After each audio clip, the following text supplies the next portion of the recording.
been an eventful day for the Britain First leadership team today. Myself, party leader Paul Golding and another member of our security team went into Luton today to meet up with some of the Christian leaders there. When I say eventful, the day entailed attacks from various Muslims, which you will be seeing soon. We'll be putting a video out, so I won't go into that at the moment. But the Christians that we met with today, they had previously sent us an open letter in which they were urging us to cancel our day of action on the 27th of June that we're holding in Luton.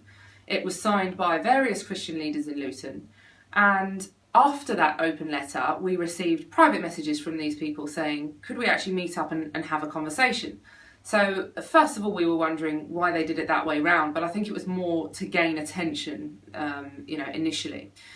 So nevertheless, we went to meet with them today, and the meeting went fairly well. It was fairly satisfactory. We didn't agree on many points, as you can imagine, but we did sit down and get an opportunity to explain to them what Britain First are about and why we're going to Luton, what we stand for. Among other things, we spoke about our personal experiences, our faith as Christians meeting, and we also spoke about Islamic scriptures. So we covered a lot of ground today. But there was one thing in particular that was said, and it's been plaguing me since we left that meeting this afternoon, around 5 p.m, I believe, until we've got back to the office now. So we've made a few stops along the way, but it's around 9 o'clock. Whilst driving back to the office, this one statement that was made by one of these Christian leaders has stayed in my mind, and I've gone over and over it, and it's actually plaguing me to the point where I think we need to touch on this issue.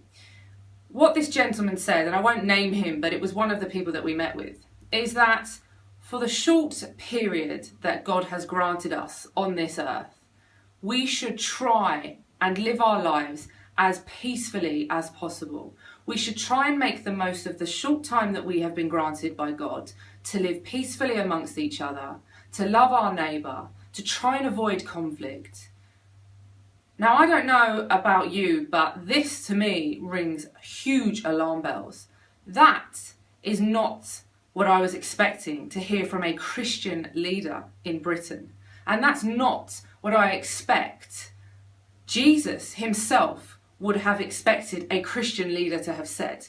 Bearing in mind, Jesus himself says, I do not come in peace, I come with a sword, I come to divide.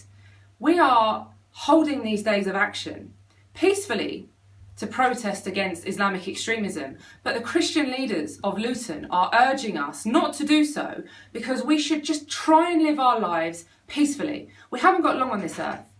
So where does that leave our children? If we all go about our day-to-day lives as peacefully as possible, trying to avoid any conflict, just keeping our heads down and getting along with everyone, pretending that we haven't got all of these issues across the UK and across the world, namely the genocide, the persecution of millions of Christians across tens of, we've been looking at this for years, hundreds of years has been going on. We've just recently looked at the Armenian genocide, which has been pretty silent in the Christian leader community. We haven't really heard much outrage about that, but we ourselves have drawn attention to it.